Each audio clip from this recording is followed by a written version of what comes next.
지금 미국 LA에 일어나는 산불의 규모가 여의도 면적의 56배가 넘는다고 합니다. 엄청난 지역이 잿더미가 되었습니다.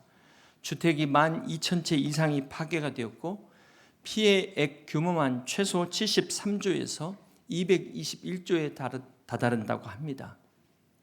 아직도 13일째죠. 이 산불이 완전히 진화가 되지 않고 있습니다. 미국 역사상 가장 최악의 자연재해로 기록되고 있다고 합니다. 우리가 이 끔찍한 광경을 보면서 성경의 말씀이 떠올랐습니다. 이사야서 24장 6절의 말씀입니다.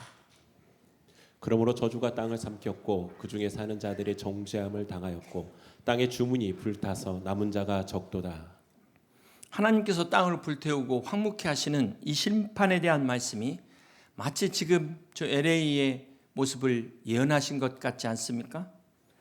사랑하는 성도 여러분, 우리가 이런 재난 앞에서 무엇을 깨달아야 될까요? 나와는 상관없는 일이라고 이렇게 생각할 수 있겠습니까? 패션 오브 크라이스트를 만든 그 멜 깁슨의 집이 211억이랍니다. 그런데 이번 화재로 그 집이 홀라당 다 타버렸대요. 그가 이런 말을 했습니다. 지금까지 살아 생전에 이렇게 누군가 작정하고 태운 것처럼 불이 집을 모두 태운 것을 본 적이 없다. 바닥까지 다 타버렸다. 이 멜 깁슨의 말이 스가랴 5장 4절의 말씀을 생각하게 합니다. 만군의 여호와께서 이르시되 내가 이것을 보냈나니 도둑의 집에도 들어가며 내 이름을 가리켜 망령 때에 맹세하는 자의 집에도 들어가서 그 집에 머무르며 그 집을 나무와 돌과 아울러 사르리라 하셨느니라 하니라. 표준 세번역에는 나 만군의 주의 말이다. 내가 저주를 내보낸다. 마지막 부분을 보시면 그 집에 머무르면서 나무 대들보와 돌로 쌓은 벽까지 그 집을 다 허물어 버릴 것이다. 마치 멜 깁슨이 말한 대로 성경이 그대로 예언하고 있습니다. 구체적으로 바닥까지 목조뿐만 아니라 돌까지 다 쓸어버리겠다는 말씀이 그대로 지금 이루어지는 것을 보고 있습니다. 우리가 이런 일들을 보면서 마치 이것을 그냥 단순한 자연현상으로만 볼 것인가? 우리가 이런 것을 어떻게 바라봐야 될 것인가? 오늘 우리가 영적인 안목을 가지고 이 시대를 볼 수 있는 저와 여러분 될 수 있기를 주님의 이름으로 축복합니다. 간혹 이런 재난을 볼 때마다 어떤 분들은 사랑의 하나님이 어떻게 이러실 수 있냐, 이렇게 가혹하실 수 있냐, 이렇게 말씀하시는 분도 있는데요. 우리가 기억해야 될 것은 하나님의 사랑이 그렇게 깊고 높은 만큼 하나님의 거룩하심도 측량할 수 없다는 것입니다. 이 하나님의 거룩하심이라는 것은 죄와 타협을 못 하시는 거죠. 마치 그 깨끗하고 하얀 종이에 조그마한 잉크방울이 떨어지게 되면 금방 표가 나는 것처럼 하나님의 그 완전하신 그 거룩하심 앞에서는 우리의 눈곱만큼 작은 죄도 용납될 수 없다는 사실입니다. 그러므로 죄인의 입장에서 볼 때는 비록 가혹한 것이지만 하나님의 완전하시고 거룩하심 앞에서는 예외가 없다는 사실을 우리는 인정해야 될 것입니다. 사랑하는 성도 여러분, 지금 저 LA의 화재가 하나님의 심판이냐 아니냐 이걸 우리가 함부로 말하기는 참 조심스럽습니다. 그러나 확실한 한 가지, 인간이 자연 앞에서 얼마나 연약한 존재인가를 우리가 다시 한번 깨달아야 될 것입니다. 자, 이런 와중에 지금 미국 동부에는 북극발 한파로 폭설이 내리고 있습니다. 또 저 타이완은 아열대 지역인데도 불구하고 이례적인 한파로 사망자가 500명이 넘고 있습니다. 게다가 일본의 미야자키현 앞바다에는 규모 6.9의 지진까지 일어났습니다. 이게 지난 한 주간 일어난 사건들이에요.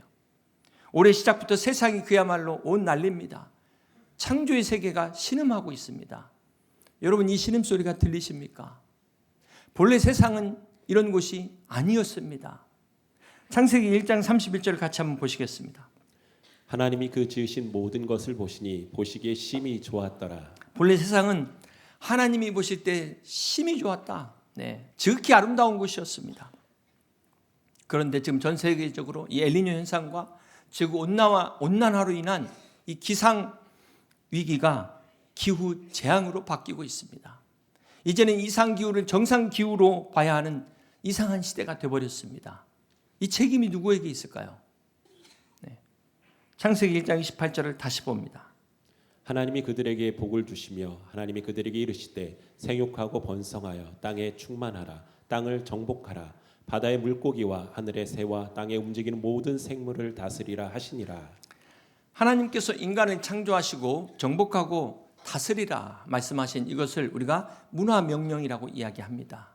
자, 그런데 많은 사람들이 이걸 오해해가지고 마치 자연을 자기 마음대로 착취해도 되는 것처럼 착각했다는 것입니다. 지금 이런 환경의 위기가 온 근본적인 원인이 이 자연과 생명을 돌봐야 될 책임을 다하지 못한 우리, 바로 인간들에게 있다는 것입니다. 창세기 1장 28절에 모든 생물을 다스리라 해서 이 다스리다는 히브리어 라단인데요, 이것은 군림하고 통치라는 뜻보다는 돌본다는 의미를 가지고 있습니다. 책임 있는 돌봄과 보살핌을 통해서 생명을 살리고 보존하는 이 청지기적 사명이 바로 다스리라는 그런 의미를 갖고 있는 것입니다. 창세기 2장 15절에 보시면 여호와 하나님이 그 사람을 이끌어 에덴 동산에 두어 그것을 경작하며 지키게 하시고. 하나님께서 사람을 통해서 경작하게 하셨다. 이 아바드는 단순히 뭐 이렇게 땅을 파고 농사를 짓는 경작만 의미하는 것이 아니라 마치 정원사가 정원을 예쁘게 가꾸는 것, 그것처럼 하나님이 만드신 세상을 아름답게 꾸미고 발전시켜 나가는 것, 문화를 만드는 것, 이것이 바로 아바드의 경작의 뜻을 갖고 있습니다. 또한 지킨다라는 이 히브리어 사마르는 단순히 무슨 경비를 쓰는 지키는 개념이 아니라 보호하고 보존하고 책임을 지는 그런 의미를 담고 있습니다. 이것도 마치 엄마가 아이를 돌보는 것처럼 사랑으로 돌보고 보호하는 책임을 강조하는 돌봄, 이게 사마르라는 것입니다. 그런데 인간이 정복만을 생각한 결과가 이처럼 오늘 우리가 사는 이 세상을, 자연을 파괴하는 결과를 가져왔습니다. 사랑하는 성도 여러분, 오늘 본문의 이 창세기의 문화명령인 정복하고 다스려라. 자, 이 말씀 앞에 어떤 말씀이 나오냐면요, 바로 생육하고 번성하여 땅에 충만하라가 먼저 나옵니다. 이것이 첫 번째 명령입니다. 이 세상을 창조하신 하나님께서 우리 인간에게 가장 먼저 주신 첫 번째 명령이 이 땅에서 자녀를 낳고 번성하라는 축복을 명령으로 주신 것입니다. 이것은 이 땅의 생명을 번성케 하라는 사명을 우리 인간에게 주신 것입니다. 그런데 지금 한번 우리를 보세요. 우리나라를 보세요. 세계에서 가장 낮은 출산율입니다. 어쩌다 이렇게 됐습니까? 물론 여기에는 여러 가지 이유가 있겠지만 이유 여하를 떠나서 아이를 못 낳는 게 아니라 안 낳는 것은 하나님이 첫 번째 주신 이 창조 명령에 불순종하는 겁니다. 사랑하는 성도 여러분, 하나님의 모든 명령의 불순종에는 반드시 대가가 따른다. 그 결과가 있다는 사실을 우리는 결코 잊지 말아야 될 것입니다. 바라기는 우리 믿음의 가정들만이라도 이 말씀에 순종해서 우리 다음 세대를 이어가고 믿음의 유산을 전수하는 거룩한 사명을 감당하는 복된 가정 되시기를 주님의 이름으로 축복합니다. 우리가 흔히 내 땅, 내 집 이렇게 이야기하시잖아요. 그러나 사실 진짜 주인은 누굴까요? 시편 24편 1절입니다. 땅과 거기에 충만한 것과 세계와 그 가운데에 사는 자들은 다 여호와의 것이로다. 다 누구 거라고요? 그렇습니다. 우리는 이 땅의 주인이 아니라 관리인이라는 사실을 잊지 마시길 바랍니다. 건물 주인이 관리인에게 건물을 맡기는 것처럼 하나님께서 여러분에게 맡기신 것입니다. 이것을 우리가 청지기의 직분이라고 이야기합니다. 이 청지기의 직분을 잘 감당하지 못했기 때문에 환경의 오염의 문제와 자연재해 같은 재앙들이 부메랑이 돼가지고 왔다는 거예요. 사랑하는 성도 여러분, 우리 하나님께서는 지금도 살아계셔서 여러 가지 방법을 통하여 말씀하십니다. 그 중에 하나가 바로 자연의 징조를 통해서 말씀하십니다. 구약에 보면 하나님께서 이스라엘 백성들에게 이른 비와 늦은 비를 약속하셨어요. 하나님께서 이 기후 날씨를 축복의 통로로 사용하셨습니다. 자, 그런가 하면은 또 이 날씨를 경고와 심판의 도구로도 사용하십니다. 스가랴서 14장 17절 말씀입니다. 땅에 있는 족속들 중에 그 왕 만군의 여호와께 경배하러 예루살렘에 올라오지 아니하는 자들에게는 비를 내리지 아니하실 것인지. 이건 한마디로 불순종의 결과가 기후의 재앙으로 왔습니다. 여러분, 성경에 노아 홍수의 심판도 기후 재앙입니다. 요셉의 때 7년의 가뭄도 그렇고요. 엘리야 시대 3년 6개월 동안 비가 오지 않은 것도 다 기후와 관련된 재앙이었습니다. 출애굽 당시 하나님께서 모세를 통하여 이집트에 10가지 재앙을 행하시는데 그 10가지 재앙을 크게 두 가지로 분류할 수 있습니다. 첫 번째는 생태학적 재앙, 이 개구리, 이 파리, 메뚜기 재앙. 자, 이런 재앙이었다면 두 번째 재앙은 나일강을 피로 만들고요. 그 다음에 우박의 재앙이고 3일 동안 해가 가려지는 흑암, 이게 다 기후 재앙이었습니다. 그런가 하면 이 요한계시록에 보면 마지막 때 무서운 재앙들을 예언하고 있습니다.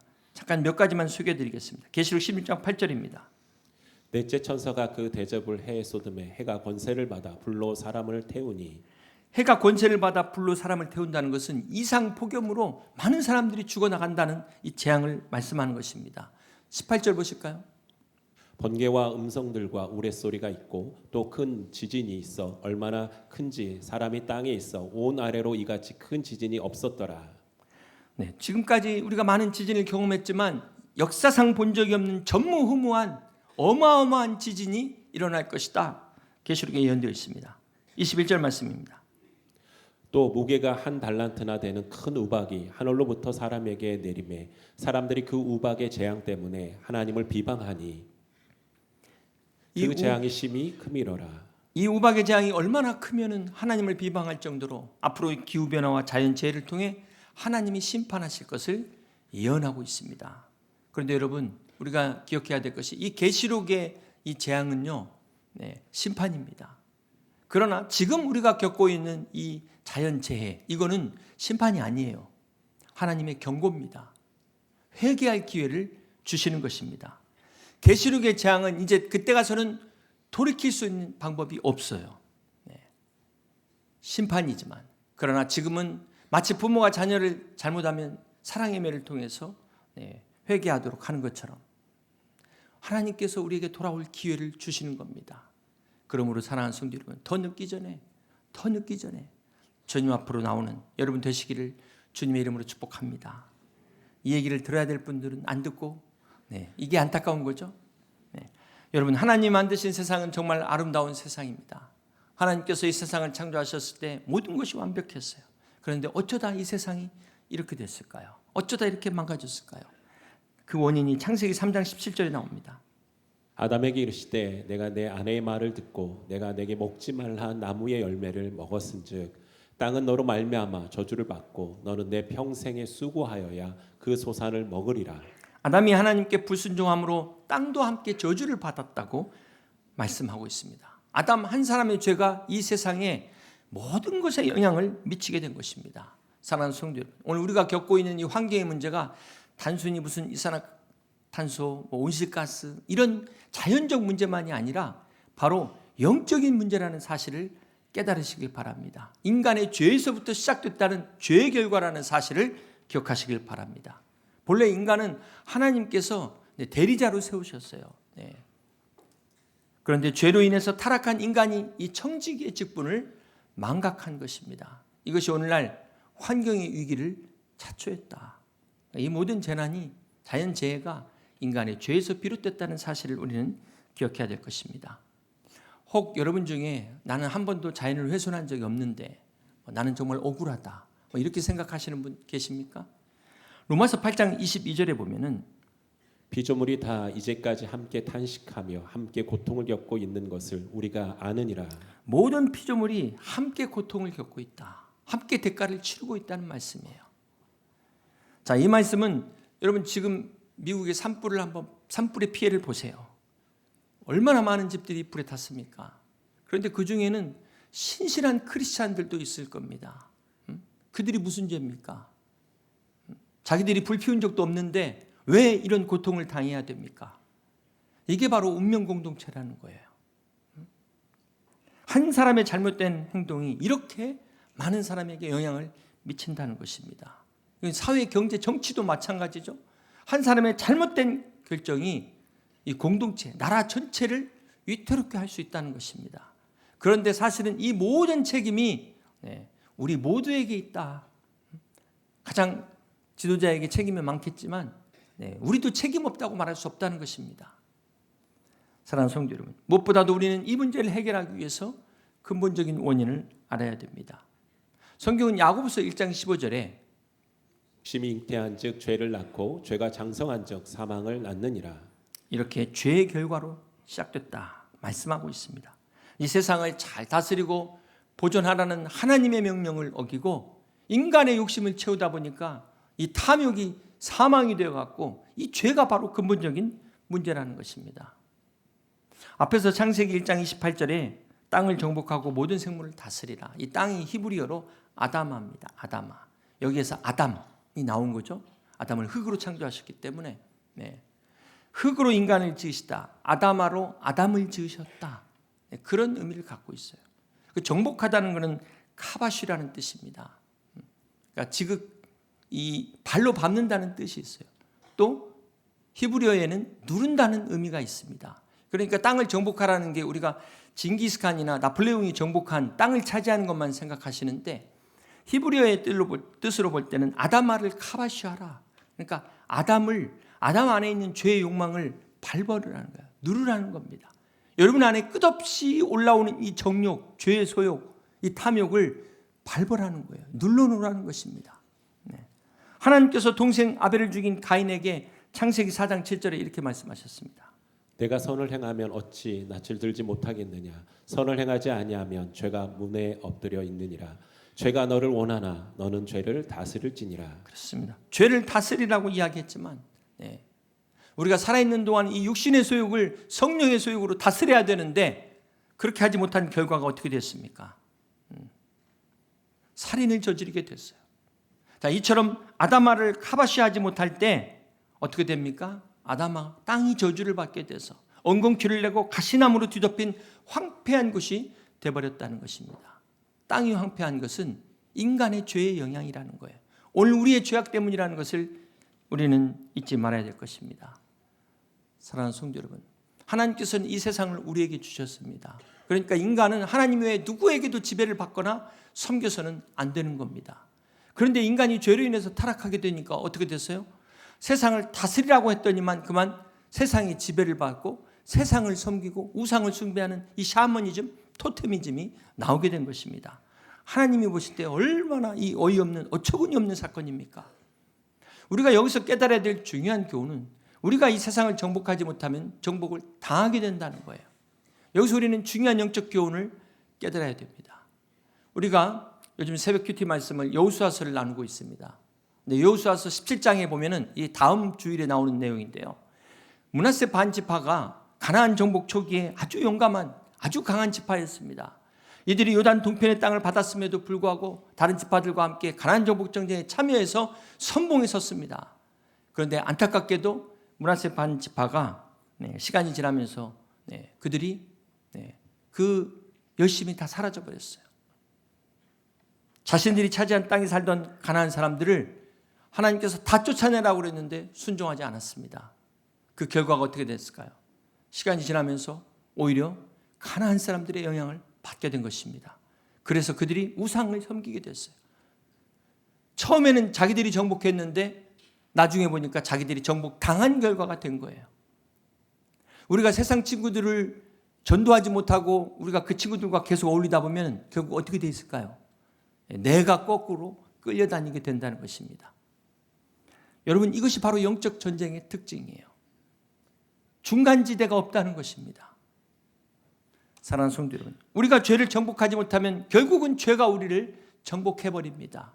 그래서 우리가 깨어 있어야 됩니다. 작은 유혹이라고 해서 절대 우습게 봐서는 안 되는 겁니다. 이 정도쯤이야. 딱 한 번만 이런 생각이 들 때마다 여러분 므낫세의 이 반지파의 실패를 기억하시길 바랍니다. 사랑하는 성도 여러분, 신앙생활은 타협할 수 없는 영적 전쟁입니다. 우리가 죄를 정복하느냐 아니면 죄에게 정복당하느냐, 둘 중에 하나예요. 양다리가 없습니다. 영적 전쟁에서 양다리는 없습니다. 그러므로 여러분 성령의 능력으로 여러분 앞에 놓인 모든 죄들을 다 정복해버리시는 여러분 되시기를 주님의 이름으로 축복합니다. 우리 주님의 십자가의 보혈의 능력으로 승리하는 여러분 다 되시기를 주님의 이름으로 간절히 축원합니다. 누가복음 12장에 우리 예수님께서 바리새인들에게 이런 말씀을 하셨습니다. 56절입니다. 외식하는 자여 너희가 천지의 기상은 분간할 줄 알면서 어찌 이 시대는 분간하지 못하느냐. 여러분 주님이 하신 말씀을 한번 생각해 보세요. 오늘 이 시대야말로 얼마나 이 과학이 발달했습니까? 일기예보, 일주일 앞을 다 내다보고 인공위성으로 태풍의 경로를 다 우리가 보고 있습니다. 지구 온난화가 미칠 영향까지도 지금 다 분석했잖아요. 그 어느 때보다도 이 천지의 기상을 정확하게 아는 시대 아닙니까? 그 어느 때보다도. 그런데 정작 중요한 것은 그 어느 때보다도 자신의 영적인 기상 상태를 모른다는 거예요. 사랑하는 성도 여러분, 지금 일어나는 이 기후변화, 자연재해를 단순히 과학적 현상으로만 봐서는 안 됩니다. 오늘 우리가 지금 어떤 시대를 살고 있는지 시대를 분간할 수 있는 영적 지혜가 있으시기를 주님의 이름으로 축복합니다. 우리 주님께서 마태복음 24장에 말세의 징조에 대해서 말씀을 하시면서 마태복음 24장 8절에 이런 말씀이 나옵니다. 이 모든 것은 재난의 시작이라. 이 재난이 영어 성경에 보면 birth pains, 네, 산고, 산모의 고통, 네, 이렇게 표현되어 있어요. 이 재난을 여성의 출산의 고통으로 비유한 이유가 뭘까요? 산모가 아이를 낳을 때 이 출산의 진통에는 어떤 특징이 있습니까? 시간이 갈수록 이 빈도가 빨라지고 고통의 강도가 세집니다. 마찬가지로 이 종말의 징조들이 점점 더 빈도와 강도가 세진다는 것을 암시하고 있어요. 그리고 마지막에 이제 새로운 생명이 태어나는 것 아닙니까? 자, 이것은 지금 우리가 겪는 이 재난, 자연재해들이 종말의 시작을 알리는 신호다. 끝이 아니라는 거예요. 이 재앙들이 마치 산고처럼 이제 점점 더 빈번해지고 강도는 더 세질 겁니다. 강도는. 그리고 마침내 이 고통 끝에 새 생명이 태어나듯 예수님의 재림이 올 것입니다. 부활의 기쁨이 기다리고 있다는 거예요. 사랑하는 성도 여러분, 우리는 이런 징조를 통해서 깨달아야 됩니다. 주님이 오실 날이 가까웠다. 그렇지, 이 땅에서 영원히 사는 게 아니지. 준비하라는 겁니다. 바라기는 여러분, 이 시대의 징조들을 통해서 하나님의 뜻을 깨닫는, 깨어서 준비하는 지혜로운 여러분 다 되시기를 주님의 이름으로 축복합니다. 어리석은 자들은 넋놓고 있다가 그 재앙 그대로 다 받고 그 재앙에 한 방에 나가버리는 게 어리석은 자예요. 오늘 여러분들은 지혜로운 자가 되셔서 이 다가올 재난을 준비하는 여러분 되시기를 주님의 이름으로 축복합니다. 성경은 마지막 때일을 자세하게 기록하고 있어요. 베드로서 3장 10절 보겠습니다. 그러나 주의 날이 도둑같이 오리니 그날에는 하늘이 큰 소리로 떠나가고 물질이 뜨거운 불에 풀어지고 땅과 그 중에 있는 모든 일이 드러나리로다. 이거 한마디로 기상이변이에요. 어마어마한 기상이변이 나타날 것이다. 무서운 말씀입니다. 근데 이게 끝이 아니라 그 다음에 13절, 우리는 그의 약속대로 의가 있는 곳인, 그렇습니다, 새하늘과 새 땅을 약속하셨습니다. 이것은 지금 우리가 겪는 이 세상과는 완전히 다른 새로운 세상을 약속하셨습니다. 사랑하는 성도 여러분, 로마서 8장에 모든 피조물이 탄식하여 고통받고 있지만 그들도 하나님의 구원을 기다리고 있다, 이렇게 말씀하고 있습니다. 로마서 8장 24절 말씀 함께 봅니다. 우리가 소망으로 구원을 얻었음에 보이는 소망이 아니니 보는 것을 누가 바라리요. 만일 우리가 보지 못하는 것을 바라면 참음으로 기다릴지니라. 그렇습니다. 우리의 소망은 어떤 소망일까요? 바로 다른 것이 아니라 이 새하늘과 새 땅의 소망을 가져야 되는 것입니다. 그렇습니다. 하나님께서 약속하신 이 새하늘과 새 땅의 이 날은 반드시 올 것입니다. 그러나 중요한 것은 하나님이 이렇게 약속하셨다고 해서 오늘 우리가 그냥 손 놓고 있어야 되는가? 가만히 구경만 하면 되겠는가? 여러분, 부모님이 만약에 새 집을 사주신다고 해서 지금 있는 집 막 망가뜨리고 막 그렇게 하라는 거 아니잖아요. 그렇게 해서는 안 되잖아요. 오히려 더 잘 관리해야 되지 않겠습니까? 그렇게 볼 때 오늘 우리가 해야 될 일이 있습니다. 하나님의 이 창조 세계를 우리가 소중하게 여기고 우리가 할 수 있는 작은 것에서부터 실천하는 것이 중요합니다. 그런 의미에서 교회 안에서 일회용 사용하는 것도 자제하시고 이런 작은 실천을 통해서 우리 다음 세대를 위해서 아름다운 환경을 물려줄 수 있는 우리 교회, 또 우리 나라가 될 수 있기를 주님의 이름으로 축복합니다. 제가 서두에 LA 산불에 대해서 말씀을 드렸는데요. 이번 LA 산불로 인해서 많은 12,000여 채 이상의 집들이 불에 탔지만 기적적으로 이 화재를 견뎌내 화재가 된 집이 뉴스에 나왔습니다. 다 집에 다 타버렸는데 불에 타지 않는 집들이 저렇게 있어요. 저는 이 사진을 보면서 이 말씀이 생각났습니다. 고린도전서 3장 12절 말씀입니다. 만일 누구든지 금이나 은이나 보석이나 나무나 풀이나 지푸로 이 터 위에 세우면 각 사람의 공적이 나타날 터인데 그날의 공적을 밝히리니 이는 불로 나타내고 그 불이 각 사람의 공적이 어떠한 것을 시험할 것임이라. 만일 누구든지 그 위에 세운 공적이 그대로 있으면 상을 받고 누구든지 그 공적이 불타면 해를 받으리니 그러나 자신은 구원을 받되 불 가운데서 받은 것 같으리라. 오늘 말씀해 보면 불 가운데서 받은 구원이 있다. 어떤 구원일까요? 그래서 보니까 이런 구원이 아닐까. 이건 이미지로 만든 건데요. 불 가운데서 받은 구원입니다. 자, 불 가운데서 구원을 받는다는 것은 구원은 믿음으로 얻기 때문에 내 선행이 아닙니다. 믿음으로 얻기 때문에 저렇게 불 가운데서도 구원을 받습니다. 그런데 문제는 구원은 받았는데 다 잃어버렸잖아요. 몸만 구원을 받은 겁니다. 자, 이 불 가운데서 받은 구원을 성경은 부끄러운 구원이라고 이야기합니다. 부끄러운 구원을 저 사진에서 별로 실감이 안 나가지고 한번 찾아봤어요. 찾았더니 이런 사진이 있었습니다. 목욕탕에서 불난 사진. 여러분 밑에서 보는 사람들은 어떻게 볼지 모르겠지만 저 사람들은 지금 얼마나 진지하겠습니까? 지금 부끄러운 게 중요한 게 아니에요. 저렇게라도 살아야 되지 않겠습니까? 근데 우리가 구원받을 때 이 부끄러운 구원이 있다는 사실을 아셔야 돼요. 내가 구원을 받았는데 왜 구원받는다고요? 내 공로가 아니고 예수님을 믿기 때문에 구원을 받은 거니까 그 자체가 부끄러운 구원이 되는 겁니다. 여러분 누가 이런 부끄러운 구원을 받기 원하겠어요? 그런데 이런 부끄러운 구원이 있다는 거예요. 문제는 저때 가서는 세컨 찬스가 없습니다. 끝난 거예요. 영원히 저렇게 부끄러운 구원으로 지옥만 가지 않고 사는 거예요. 지옥 가지 않은 것으로 감사하고 사는 겁니다. 사랑하는 성도 여러분, 여러분은 어떤 구원을 받으셨습니까?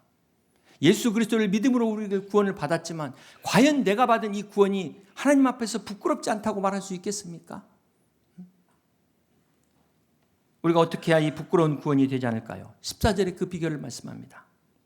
만일 누구든지 그 위에 세운 공적이 그대로 있으면 상을 받고. 무슨 말입니까? 여러분이 헌신하는 모든 봉사, 섬김, 헌금 이게 다 하나님의 영광을 위한 것이냐?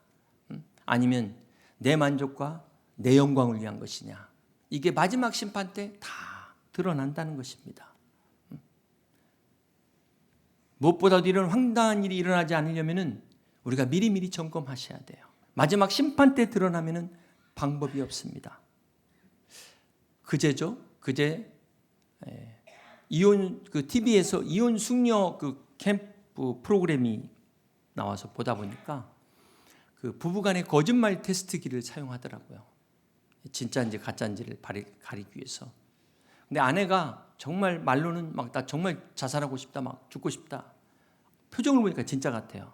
그런데 거짓말 테스트기를 해보니까 이게 거짓으로 판정이 났어요. 물론 이제 안도를 했죠. 그런데 이제 문제는 남편이 자기 결백을 주장하는데, 자기는 결백을 주장하는데 이것도 거짓으로 나왔어요. 그러니까 나중에 막 둘이 서로 싸우더라고요. 둘이 서로 싸우는데 이 기계의 정확도가 90%랍니다.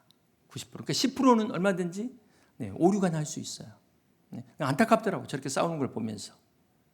여러분, 그런데 마지막 주님의 심판에는 이런 오류가 없어요. 100%입니다. 아니 200%입니다.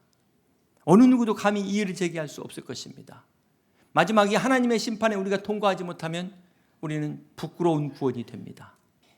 바라기는 우리 성도 이 자리에 계신 분들은 한 사람도 빠짐없이 다 통과하셔서 부끄러운 구원이 아니라 하나님이 주시는 의의 면류관, 생명의 면류관, 썩지 않을 면류관을 받아 누리는 복된 믿음 되시기를 주님의 이름으로 축복합니다. 여러분 혹시 천국을 똑같다고 생각하세요? 결코 천국은 똑같은 곳이 아닙니다. 히브리서 11장 6절의 말씀에 믿음이 없이는 하나님을 기쁘시게 하지 못하나니 하나님께 나아가는 자는 반드시 그가 계신 것과 또한 그가 자기를 찾는 자들에게 상 주시는 이심을 믿어야 할지니라. 그렇습니다. 우리 하나님은 자기를 찾는 자들에게 상을 주시는 하나님이라고 말씀하셨습니다. 자, 이게 바로 심는 대로 거두게 하신다는 거예요. 어떻게 심은 자와 심지 않은 자가 똑같을 수 있겠습니까? 믿음으로 구원을 받았지만 하늘에 소망을 두고 사는 자들과 땅에 소망을 두고 사는 사람이 어떻게 똑같을 수 있겠습니까? 이게 어떻게 공평하다고 말할 수 있겠습니까? 그래서 주님이 항상 말씀하실 때마다 하늘의 상이 금이니라. 너희 아버지가 갚으시리라. 여러분이 소자에게 물 한 그릇 대접한 것도 결단코 하늘에서 상을 잃지 않으리라 주님이 말씀하셨습니다. 사랑하는 성도 여러분, 여러분은 무엇을 위해 사십니까? 지난 한 주 동안 지금까지 무엇을 위해 사셨습니까? 성공을 위해 사셨습니까? 하나님이 여러분에게 주신 소명을 위해 사셨습니까? 여러분이 성공을 위해 사는 삶은 결국은 욕망을 쫓아가는 삶이고 그 배후에는 결국 그 시작은 죄에서부터 시작되는 길입니다. 그러나 그리스도의 보혈로 값없이 구원을 받은 하나님의 자녀라면 이제 우리는 내 욕망을 위한, 내 세상의 성공을 위한 삶이 아닌 하나님이 위해서 부르신 거룩한 소명을 위해 살아가는 복된 삶이 되어야 될 줄로 믿습니다.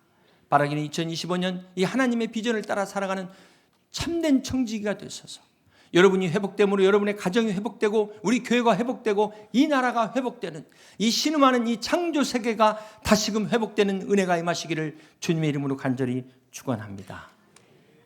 말씀을 생각하시면서 함께 같이 찬양하고 기도하시겠습니다.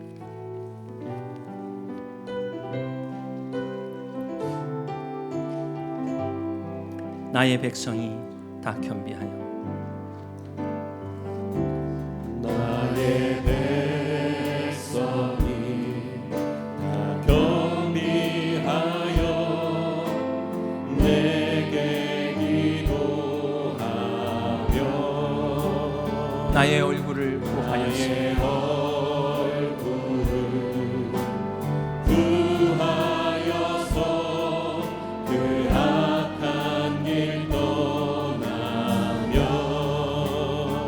하늘에서 듣고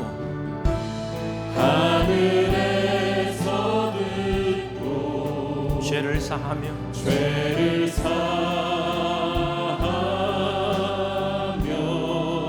그들의 땅을 고치리라. 그들의 땅을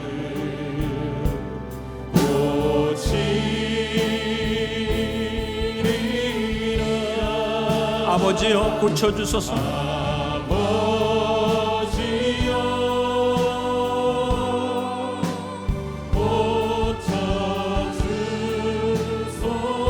고쳐주소서. 이 나라 주의 것 되게 하소서. 이 나라 주의 것 되게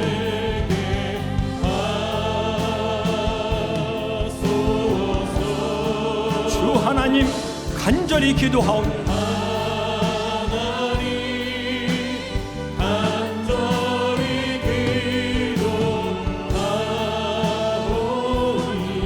상한 이 땅 새롭게 하소서. 상한 이 땅 새롭게 하소서. 이 시간 살아계신 하나님께 우리가 간절히 기도하기를 원합니다. 하나님 아버지, 우리가 회개하오니 우리의 죄를 용서하여 주시옵시고 이 땅을 고쳐 주시옵소서. 우리 사랑하는 성도들 깨어 이 시대를 분별하는 영적 지혜를 허락하여 주시옵시고 하나님께서 우리에게 주신 이 거룩한 청지기의 사명을 감당하여 우리의 가정이 회복되고 이 땅, 이 나라, 이 민족이 회복되는 은혜를 우리에게 내려 주시옵소서. 함께 같이 통성으로 기도합니다.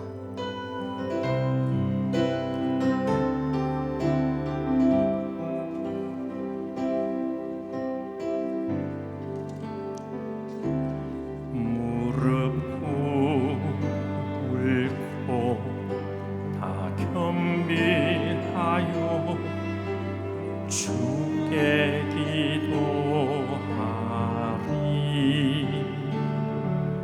주의 얼굴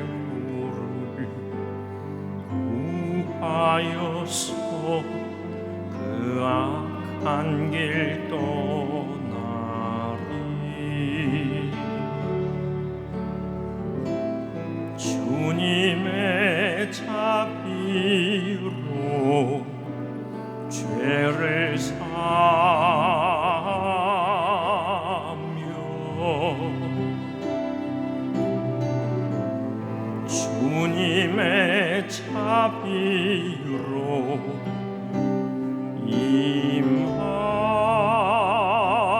임하소서.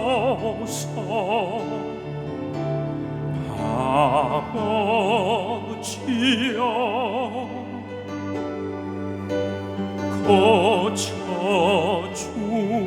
고쳐주소서. 이 나라 주의 것 되게 하소서. 주 하나님 간절히 기도하오니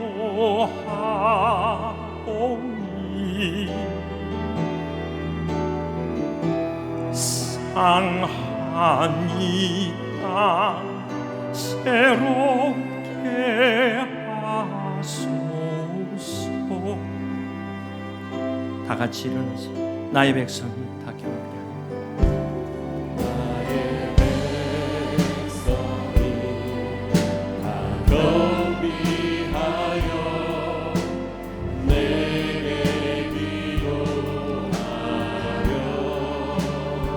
나의 얼굴을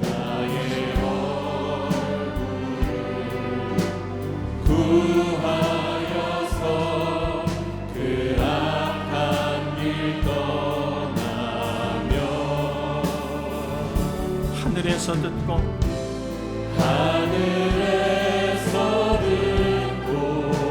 죄를 사하며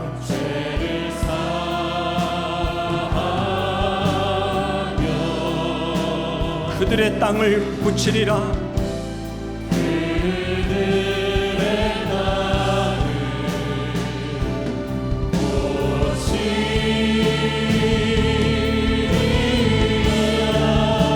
아버지여 고쳐주소서.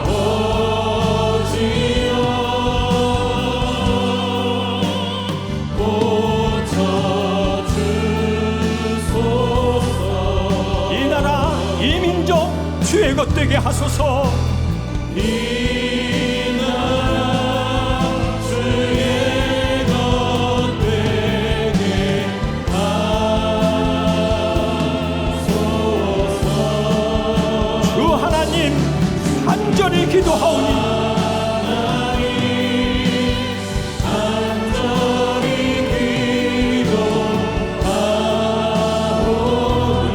상한 이 땅 새롭게 하소서.